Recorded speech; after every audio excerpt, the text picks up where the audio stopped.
Hello students, সবাইকে welcome জানাই Bangla tutorial এসআর-এর YouTube চ্যানেলে। তোমরা যারা এখনো চ্যানেলটিতে নতুন আছো, এখনো সাবস্ক্রাইব করোনি, তাহলে খুব তাড়াতাড়ি সাবস্ক্রাইব করে নাও। তাহলে আমার ভিডিও কিন্তু সবার আগে পৌঁছে যাবে তোমার কাছে। আর আমার পড়ানো যদি তোমাদের ভালো লেগে থাকে তাহলে লাইক, শেয়ার, কমেন্ট করে চ্যানেলটির সাথে থেকো। খুব শিগগিরই স্টার্ট হতে চলেছে বাংলা টিউটোরিয়াল এসআর থেকে 9 to 12 অনলাইন ক্লাস। ডিটেলস জানার জন্য আমাকে ডেসক্রিপশন বক্সে দেওয়া হোয়াটসঅ্যাপ নাম্বারে যোগাযোগ করে নিতে পারো। আর আমাদের এসএলএসটির বাংলা এসএলএসটির অ্যাডমিশন কিন্তু স্টার্ট হয়ে গিয়েছে। সেটার জন্য ডিটেলসের জন্য আমাকে তোমরা ইনবক্স করতে পারো অথবা ডেসক্রিপশন বক্সে দেওয়া হোয়াটসঅ্যাপ নাম্বারে যোগাযোগ করে নিতে পারো। আজকে আমরা যে টপিকটা নিয়ে আলোচনা করব সেটা হচ্ছে বাংলা দশম শ্রেণীর পাঠ্যপুস্তক সাহিত্য সঞ্চয়নের একটি অন্যতম কবিতা সৈয়দ আলাওল রচিত পদ্মাবতীর থেকে যে অংশটা নেওয়া হয়েছে সিন্ধু তীরে। তা এটা হচ্ছে মাধ্যমিক এবং হচ্ছে এসএলএসটি দুজনের জন্যই কিন্তু ভীষণ ইম্পর্টেন্ট। তাই ভিডিওটা স্কিপ না করে সম্পূর্ণ দেখার অনুরোধ রইল। ভিডিওটা একটু লং হবে, তার কারণ আমি এখানে কিছুটা কাহিনী এবং তারপরে লাইন ধরে ধরে আলোচনাটা সম্পূর্ণ আজকে করে দেব। তাহলে চলো শুরু করে দেওয়া যাক। আমরা জানি যে এটা মোহাম্মদ জাইসির লেখা পদুমাবত যে কাব্যগ্রন্থ ছিল সেটা অনুবাদ, কিন্তু পদুমাবত থেকে হুবহু কিন্তু আলাওল একদম অনুবাদ করেননি। তিনি নিজস্ব কিছু এখানে রেখেছেন, নিজস্বতা তো অবশ্যই রেখেছেন। তো সেটা কি কি সেটা আমরা ঘটনাক্রমে সবটাই জানতে পারবো আমরা যখন এই টোটাল টেক্সটটা পড়বো সেখান থেকে। তা প্রথমে আমরা দেখতে পাবো কি ঘটনাটা শুরু হচ্ছে কোথা থেকে না চিতোর থেকে। চিতোরের যে রাজা রত্নসেন এবং তার স্ত্রী নাগমণি, তারা দুজনেই সুখে দিন অতিবাহিত করছিল। চিতোরের রানা সে ছিলেন শূরবীর এবং আমরা জানি যে রাজপুতরা কিন্তু যুদ্ধে ভীষণই পারদর্শী হয়। তা সে এরকম দিন অতিবাহিত করছে। তো তখন এক তোতা পাখি যার নাম ছিল হীরামতি, তার কাছ থেকে গান্ধর্ব রাজের কন্যা মানে সিংহল রাজা গান্ধর্ব সেন সেই তার যে কন্যা পদ্মিনী তার ব্যাপারে হচ্ছে জানতে পারেন। কি জানতে পারেন?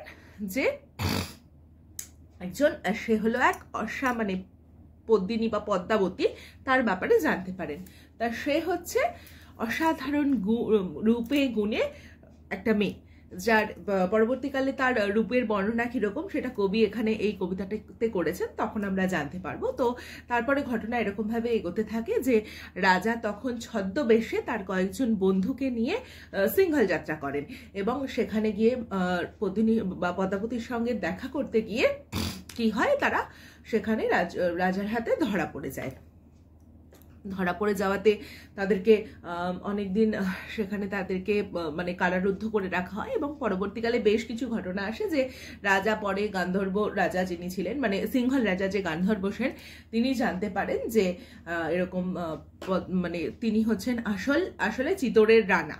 ঠিক আছে, তারপরে তাদেরকে ছেড়ে দেওয়া হয় এবং তখন পদ্মাবতীর সঙ্গে তখন রত্নসেনের বিবাহ দিয়ে দেওয়া হয় এবং তারপরে তাকে প্রচুর পরিমাণে মানে যেরকম হতো আগেকার দিনে রাজারা সম্পত্তি দান করতেন, এরকম তাকেও করা হয়। এবং সেই অবস্থায় কি হয়, তখন মানে রাজা আসলে কি হয়, আমাদের কোনো অভীষ্ট যখন সিদ্ধ হয়ে যায় তখন আমরা মনের দিক থেকে অনেক বেশি উচ্চাকাঙ্ক্ষী হয়ে পড়ি এবং আমাদের ভেতরে কিন্তু একটা অহংকার বোধের জন্ম নেয়। তো রাজার ক্ষেত্রেও ঠিক মানে সেরকমটাই হয়েছিল। রাজা তখন অতিরিক্ত অহংকারী হয়ে গেছিলেন। তাই এরকম অহংকারী হয়ে গেছেন। এবার তো তারপরে রাজা রত্নসেন খবর পান কি যে তার যে স্ত্রী মানে তার যে প্রথমা স্ত্রী নাগমণি সে খুব কষ্টে রয়েছে এবং প্রথমে কিছুদিন তারা ওইখানে সিংহলে থেকে গিয়েছিল। এবার তারপর তারা সমুদ্রে ভাসেন যে তাদেরকে আবার মানে ভারতবর্ষে আসতে হবে, তাদেরকে আবার হচ্ছে রাজপুত মানে ওই চিতোরে ফিরে যেতে হবে। তো সমুদ্র যাত্রা করেই তখন তাদেরকে আসতে হতো, অন্য কোনো ব্যবস্থা সেই সময় ছিল না। তো যাই হোক, ওরকম তারা সিংহল থেকে তারা যাত্রা করেন এরকম। আর পদ্মাবতীর সঙ্গে ছিল তার 4 সখী। তারা সবাই হচ্ছে চিতোরের উদ্দেশ্যে রওনা দেয়। তো তখন ওই যে রাজার এত দর্প চূর্ণ করার জন্য সমুদ্র রাজা একটা ব্রাহ্মণ মানে তার দর্প চূর্ণ করার জন্য একটা প্রয়াস নেন। তিনি একটা ব্রাহ্মণের ছদ্মবেশ ধরে এসে রাজার কাছে কিছু সাহায্য চান। কি সাহায্য চান? যে তোমার রাজ্যের 4 ভাগের 1 ভাগ আমাকে দিতে হবে। ঠিক আছে, তো তখন কি হয়, রাজা সেটা দিতে অস্বীকৃত হয় এবং তিনি তখন তাকে অভিশাপ দেন। ওই ব্রাহ্মণের ছদ্মবেশ ধরে যখন এসেছিল তখন তাকে অভিশাপ দেয় এবং এর ফলশ্রুতিতে কি হয় যে তখন ওই যে তারা যে নৌকো করে বা ওই যে ইয়েতে করে যাচ্ছিল, তারা সেখানে প্রচণ্ড সমুদ্রে ঝড় বৃষ্টি তৈরি হয় এবং তারা প্রত্যেকে সেই সমুদ্রে নিক্ষেপিত হয়। এবার পাশেই ওখানে ছিল মাঞ্জস বা অনেকটা লাইফ বোট বলা যেতে পারে। সেখানে ওই রাজার 4 মানে যে স্ত্রী পদ্মাবতী এবং তার 4 সখী সেই মাঞ্জসে ভেসে ভেসে একটা দ্বীপ সমুদ্রের মধ্যে, সেখানে গিয়ে তারা পড়ে। জোয়ার ছিল, ভাটাতে গিয়ে তারা ওইখানে পড়ে, তো মাঞ্জসটা এক পাশে রয়ে যায় এবং তারা সবাই ওই দ্বীপের মধ্যে আছড়ে পড়ে কারণ ধাক্কা খেয়েছে এবং সেই মতো সময় অতিবাহিত হয়ে যায় এবং যখন রাত্রি কেটে সকাল হয় সেই দ্বীপেই আবার ছিল সমুদ্র রাজের কন্যা পদ্মার একটা খুব সুন্দর প্রাসাদ বা ভবন। সেই প্রাসাদের বর্ণনা, সেখানকার বর্ণনা, সেই দ্বীপটার বর্ণনা আমরা এই কবিতাটির মধ্যে পাবো। তো এখানে যে আমি বলছিলাম না, আলাওলের সাথে জয়সির কাব্যগ্রন্থের কিছু মানে কবিতার কিছু পার্থক্য রয়েছে, সেটা হচ্ছে মোহাম্মদ জয়সি কিন্তু পদ্মাবত কাব্যে সমুদ্র রাজের যে কন্যা তার নাম রেখেছিলেন লক্ষ্মী, কিন্তু এইখানে আলাওল রেখেছেন তার নাম কিন্তু পদ্মা। ঠিক আছে, তো পদ্মাও সেখানে তার সখীদের সঙ্গে সেই জায়গাটিতে অবস্থান করছিল এবং পদ্মা যখন সকাল যখন হলো তখন সে তার ওই সখীদের সাথে দেখতে পেল যেরকম একটা মাঞ্জস পড়ে আছে আর তার সাথে তার ওই 5 জন ওখানে পড়ে রয়েছে। তো সেটা দেখে তারা খুব অবাক হয়ে গেল এবং তারা দ্রুত পদে ওখানে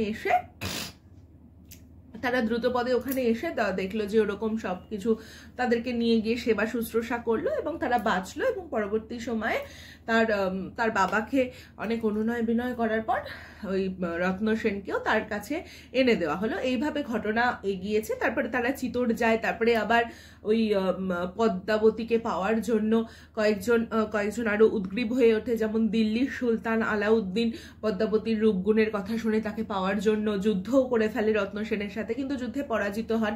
এবং পরবর্তী সময় আবার দেখা যায় দেবপাল নামে একজন পদ্মাবতীকে পেতে চেয়েছিল, তখন আবার রত্ন সেনের সঙ্গে ওই দেবপালের যুদ্ধ হয় এবং দেবপালকে যুদ্ধে হত্যা করা হয়, কিন্তু সেই সময় রত্ন সেনও গুরুতরভাবে আহত হন এবং তার কিছুদিন পরেই রত্ন সেন মারা যান। তো এরপরে তো ওই যে তার 2 স্ত্রী জহরব্রত সেই ওই সহমরণে ওইভাবে চলে গিয়েছিলেন। এইভাবে শেষ হয়ে গেছিল জয়সির যে কাব্যগ্রন্থটা, সেটা এইভাবে শেষ হয়ে গেছিল। কিন্তু এইখানে এই সৈয়দ আলাওল কি করেছেন যে এখানে আবার দেখানো হয়েছে যে আবার পুনরায় হচ্ছে আলাউদ্দিন পদ্মাবতীকে আবার পাওয়ার জন্য আবার সে চিতোরে যাত্রা করেন, কিন্তু সেখানে গিয়ে যখন জানতে পারেন যে এইভাবে পদ্মাবতী জহরব্রত এরকম হয়েছে, সে অত্যন্ত দুঃখিত হয়ে যায় এবং তখন সেখানে পদ্মাবতীর 2 পুত্র সন্তান ছিল, তাদের সাথে কোনো রকম বিরোধিতা তো করেনই না, উপরন্তু তাদেরকে 2টো আলাদা আলাদা রাজ্য তাদেরকে দান করেন এবং সেখানে তারা আলাদা আলাদাভাবে সেই রাজ্য শাসন শুরু করে। এইভাবে একটা হিন্দু মুসলমান সম্প্রীতি আলাওল হচ্ছে তার কাব্যে দেখিয়েছেন। এইভাবে কাব্যটা ক্রমশ এগিয়েছে। এটাই হচ্ছে মোহাম্মদ জয়সির কাব্যের সাথে সৈয়দ আলাওলের যে কাব্য সেটার হচ্ছে পার্থক্য। তাহলে এবার চলো লাইন বাই লাইন আমরা এটাকে আলোচনা করি, তাহলে আমরা এটার ব্যাপারে জানতে পারবো। আচ্ছা, আর কি হতো, আর একটা ব্যাপার, এইটা যে নামকরণ সিন্ধু তীরে, এটা কিন্তু মধ্যশিক্ষা পর্ষদ করেছে। তার কারণ হচ্ছে মানে যেটা সৈয়দ আলাওলের যে মানে এটা ছিল, যে পদ্মাবতী যে কাব্য ছিল মূল কাব্য, সেখানে না তিনি কতগুলো খণ্ড, সেই আগে মধ্যযুগে আমরা কি দেখেছি, হয় 1, 2, 3 করে তারা বিভিন্ন এরকম প্যারা করে স্ট্যান্ডে করে রাখতেন, কিংবা খণ্ডের আকারে রাখতেন। সেই খণ্ডের কি নাম ছিল, মানে এই যে এটা কোন খণ্ড থেকে নেওয়া হয়েছে, এটা নেওয়া হয়েছে পদ্মা সমুদ্র খণ্ডের প্রথম অংশ থেকে এই যে এই অংশটুকু নেওয়া হয়েছে। কারণ এখানে তো পুরো ঘটনাটুকু নেই, এখানে ওই যে শুধুমাত্র ওই যে তারা বেঁচে উঠেছে ওই পর্যন্ত, ওই যে তাদেরকে বাঁচিয়ে তুলেছে সমুদ্র রাজের কন্যা, সেইটুকুই এখানে নেওয়া হয়েছে। তা আমরা হচ্ছে দেখি এবার কি আছে। কন্যারে ফেলিল যথা জলের মাঝারে তথা দিব্যপুরী সমুদ্র মাঝার, তাহলে কন্যারে ফেলিল লজ্জা, ওই যে 5 জন কন্যাকে সমুদ্র ফেলেছে, কোথায় এনে ফেলেছে? জলের মাঝারে, জলের মধ্যিখানে, দিব্যপুরী সমুদ্র মাঝার। পুরী মানে এখানে প্রাসাদের কথা বলছে, সে দিব্যপুরী মানে সেই স্বর্গীয় প্রাসাদ, মানে একটা দেবতাদের পুরী বা এরকম একটা বিষয়বস্তু, একটা দেবতাদের সঙ্গে সংযুক্ত কোনো বিষয়বস্তুকে বোঝানোর জন্য এটা বলা হচ্ছে। হ্যাঁ, দিব্যপুরী সমুদ্র মাঝার, অতি মনোহর দেশ, নাহি তথা দুঃখ ক্লেশ, সত্য ধর্ম সদা সদাচার। অর্থাৎ কি না, খুব সুন্দর, খুব মনকে হরণ করে, এরকম মনোহরকে মনকে যা হরণ করে। নাহি তথা দুঃখ ক্লেশ, সেখানে কোনো দুঃখ কষ্ট নেই। সত্য ধর্ম সদা সদাচার, সদা সদাচার মানে সবসময় সদাচার, মানে সত্যের আচার সেখানে হয়, সদাচার ভালো আচার সেখানে হয়, ঠিক আছে? ধর্মের পথে সবাই থাকে। সমুদ্র নিপতি সুতা, পদ্মা নামে গুণজুতা, সিন্ধু তীরে দেখি দিব্যস্থান। ওই যে সমুদ্র রাজার কন্যা, পদ্মা নাম তার, গুণজুতা, সে অনেক গুণে জুতা, সিন্ধু তীরে দেখি দিব্যস্থান। ওই সিন্ধু তীরে মানে সমুদ্রের ধারে সেই দিব্যস্থানে সে থাকে। উপরে পর্বত এক, ফল ফুল অতিরেক, তার পাশে রচিল উদ্যান। ওপরে একটা পর্বত, আর ফল ফুল মানে অতিরিক্ত ফল ফুল সেখানে রয়েছে, তার পাশে এক বাগান সে তৈরি করেছে। নানা পুষ্প মনোহর, সুগন্ধি সৌরভ তর, নানা ফল বৃক্ষ সুলক্ষণ। অনেক রকম পুষ্প, খুব সুন্দর সুগন্ধি, সেই ফুলের খুব সুন্দর গন্ধ। নানা ফল বৃক্ষ সুলক্ষণ, খুব ভালো ভালো ফলের গাছ সেখানে রয়েছে। তাহাতে বিচিত্র টঙ্গী, হেমরত্নে নানা রঙ্গী, তথা কন্যা থাকে সর্বক্ষণ। টঙ্গী মানে মানে একটা বাঁশের ওপর, মানে সাধারণ অর্থে এরকম বাঁশের ওপর টিন দিয়ে তৈরি করা হয় টোং, ঠিক আছে? এইখানে টোং মানে উঁচু প্রাসাদের কথা বলছে। দেখো, হেমরত্নে নানা রঙ্গী মানে সোনা মণি মুক্ত অলঙ্কার, এই সমস্ত দিয়ে, নানা রঙের অলঙ্কার দিয়ে সেই প্রাসাদ তৈরি। তথা কন্যা থাকে সর্বক্ষণ, কোন কন্যা থাকে প্রশ্ন আসতে পারে? সমুদ্র রাজার কন্যা সেখানে থাকে সর্বক্ষণ, মানে সব সময়। পিতৃপুরে ছিল নিশি, নানা সুখে খেলি হাসি, যদি হইল সময় প্রত্যুষ, মানে রাত্রিটা কেটে গেছে সেই পিতৃপুরে, কোথায়? রাত্রিটা নানান সুখে খেলি হাসি, নানান রকম হাসি খেলার মধ্যে তার দাসীদের সাথে, সখীদের সাথে সেখানে সারা রাত সে অতিবাহিত করেছে। যদি হইল সময় প্রত্যুষ, যখন সকাল বা ভোর হলো, সখীগণ করি সঙ্গে আসিতে উদ্যানে রঙ্গে, সিন্ধু তীরে রহিছে মাঞ্জস। তার সখীদেরকে নিয়ে উদ্যানে যখন সে এসছে, তখন দেখে যে সিন্ধু তীরে একটা ওই মাঞ্জস মানে ওই লাইফ বোট মতো সেটা পড়ে রয়েছে। মনেতে কৌতুক বাসি, তড়িৎ গমনে আসি, দেখে চারি সখী চারি ভিত। দেখে কি, মানে হঠাৎ করে তাদের একটা কৌতূহল হয়েছে, যে তাই তাড়াতাড়ি তড়িৎ গমনে তাড়াতাড়ি সেখানে সে এসছে। ওই মাঞ্জসটা দেখে কৌতূহল হয়েছে যে কি হয়েছে ওখানে, যে ওরকম একটা মাঞ্জস পড়ে রয়েছে। তারপরে দেখে যে চার সখী চারদিকে, চারিভিত মানে চারদিকে চার সখী পড়ে রয়েছে। মধ্যেতে যে কন্যাখানি, রূপে অতি রম্ভা যিনি, নিপতিতা চেতন রহিত। অর্থাৎ মাঝখানে যে কন্যাটা রয়েছে সে রম্ভার থেকেও যেন সুন্দর। রম্ভা তো স্বর্গের অপ্সরা, যিনি বিশ্বামিত্রের ধ্যান ভঙ্গ করেছিলেন, তার থেকেও বেশি সুন্দরী সে চেতনারহিত মানে অচেতন হয়ে সেখানে নিপতিতা হয়েছে, মানে পড়ে রয়েছে। দেখিয়া রূপের কলা, বিস্মিত হইল বালা, অনুমান করে নিজ চিতে।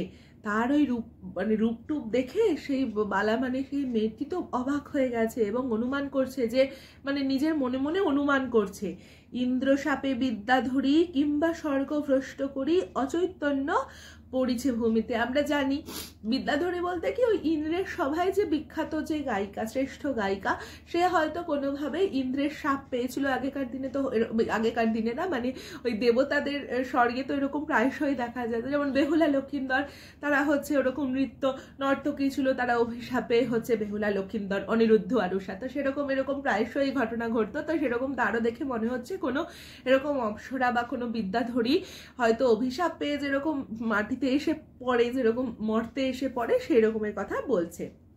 বেকত দেখিয়ে আঁখি, তেন সব অসন সাক্ষী, বেথানিত হইছে কেশবেশ, বেকত মানে বন্ধ, চোখ বন্ধ দেখে, তেনো মানে তার সবসন সাক্ষী, তার পোশাক আশাক সাক্ষী, বেথানিত হয়েছে কেশবেশ, বেথানিত মানে এলোমেলো আলুথালু হয়েছে তার কেশ এবং বেশ, কেশ এবং চুল এবং তার বসন।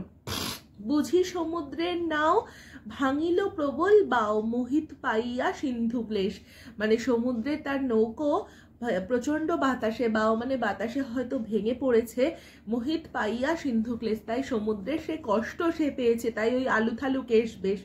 চিত্রের পুতলি সমা, পুতলি মানে পুতুল, নিপতিত মনোরমা, কিঞ্চিত আছয় মাত্র শ্বাস, মানে চিত্রে যেরকম পুতুল থাকে খুব সুন্দর, সেই রকম মনোরম সেই নারী, সে নিপতিত হয়েছে কোথায়, কিঞ্চিত ওই সিন্ধু তীরে, কিঞ্চিত আছয় মাত্র শ্বাস, সামান্য কিছু শ্বাস মানে কিছুটাই প্রাণ হয়তো তার ভেতরে বেঁচে রয়েছে। অতি স্নেহ ভাবি মনে, বলে পদ্মা ততক্ষণে, বিধি মোড়ে না করো নিরাশ, তখন মানে তার ভেতরে খুব স্নেহ মানে উদয় হয়েছে এবং সে বলছে যে, তখন সে বলছে যে বিধি আমাকে নিরাশ করো না, এরা যেন বেঁচে মানে এদেরকে যেন বাঁচিয়ে তোলা যায়, তাই আমাকে নিরাশ করো না বিধি। পিতার পুণ্যের ফলে মোহর ভাগ্যের বলে, বাহুরক কন্যার জীবন, আমার পিতার বলে না পিতার পুণ্যে মেয়ের পুণ্য থাকে, সেই রকম বলছে যে পিতার মানে পিতামাতার পুণ্যফল তার মেয়ে ছেলে মেয়েরাও কিন্তু ভোগ করে, তো সেটাই বলছে আমার পিতা তো অনেক পুণ্য করেছে এবং আমার কিছু ভাগ্য, মোহর ভাগ্য বলতে আমার ভাগ্যের বলে বাহুরক কন্যার জীবন, যেন এই কন্যার জীবন ফিরে আসে। চিকিৎসিম প্রাণপণ, কৃপা করো নিরঞ্জন, নিরঞ্জন হে নারায়ণ কৃপা করো, আমি চিকিৎসা করব, প্রাণপণ চিকিৎসা করব, দুঃখিনীরে করিয়া স্মরণ, আমাকে দুঃখী মানে নিজেকে দুঃখিনী বলছে, দুঃখিনীরে করিয়া স্মরণ, সখী সবে আজ্ঞা দিল, উদ্যানের মাঝে নিল, পঞ্চজনে বসনে ঢাকিয়া, সখীদেরকে আজ্ঞা কি দিল যে ওদেরকে মানে 5 জনকে ভালোভাবে বস্ত্র দিয়ে ঢেকে উদ্যানের মাঝে নিয়ে যাও, তাই নিয়ে যাওয়া হলো। অগ্নি জালি ছেকে গাও, কেহ শিরে কেহ পাও, তন্ত্রে মন্ত্রে মহা ঔষধি দিয়া, অর্থাৎ কিনা আগুন জেলে কেউ পা সেঁকছে কেউ গা সেঁকছে, তন্ত্রে মন্ত্রে যত রকম তন্ত্র মন্ত্র দিয়ে যত ওষুধ প্রয়োগ করা যায় সব তাদের ওপর প্রয়োগ করা হচ্ছে। দণ্ডচারী এই মতে বহু যত্নে চিকিৎসিতে, পঞ্চকন্যা পাইল চেতন, তখন বলছে যে দণ্ডচারী, আগেকার দিনে সময় নির্ধারণ করা হতো দণ্ড হিসাবে, তো দণ্ড বলতে ওই 20 কি 24 মিনিট এরকম সময়ের ব্যবধানকে বোঝাতো, তো সেরকম 4 দণ্ড কেটে গেল, তারপরে অনেক যত্ন করে চিকিৎসা করা হলো, পঞ্চকন্যা পাইল চেতন, তারা 5 জন কন্যা চেতন ফিরে পেল, মানে তাদের জ্ঞান ফিরে আসলো। শ্রীযুত মাগন গুণী মোহন্ত আরতি শুনি, হীন আলাওল সুরচন, এখানে আমরা জানি মাগন ঠাকুরের পৃষ্ঠপোষকতায় আলাওল এই কাব্যগ্রন্থ রচনা করেছে, তো তাকে মহন্ত বলছে, কারণ কি আমরা জানি মহন্ত মানে কোনো মঠের অধ্যক্ষকে বলা হয়, কিন্তু মহন্ত মানে এই হিসাবেও যার বলা হয় যে মোহ অন্ত হয়েছে যার, যদি সমাস করি আমরা এটাকে, তো মাগন ঠাকুরকে মহন্ত বলে সম্বোধন করছেন এবং নিজেকে হীন আলাওল বলছেন। যেরকম আমরা দেখি না যে আমরা যখন কারোর সামনে নিজের মানে অতিরিক্ত নিষ্ঠা প্রদর্শন করতে যাই তখন নিজেকে তো আমরা একদম ছোট হিসাবেই দেখাই, তো সেই হিসাবেই আলাওল এই কথাটা বলছেন। তা এই হচ্ছে পুরো লাইন বাই লাইন আমি তোমাদেরকে ব্যাখ্যা করে দিলাম। এরপরেও যদি কারোর কোনো অসুবিধা থেকে থাকে আমাকে অবশ্যই কমেন্টে জানাবে, আর আবারও বলছি ভিডিওটা স্কিপ না করে সম্পূর্ণ দেখবে। আর এখনও যারা চ্যানেলটিতে নতুন রয়েছে অবশ্যই সাবস্ক্রাইব করে দিও, আর তোমার বন্ধুদের সাথে এই ভিডিওটা শেয়ার করে দিও, তাহলে হয়তো তাদেরও সুবিধা হবে কিছুটা এখান থেকে সম্পূর্ণ মানেটা বোঝার জন্য। আজকের মতো ভিডিও এখানেই শেষ করছি, খুব শিগগিরই দেখা হবে নতুন একটা ভিডিওর সাথে।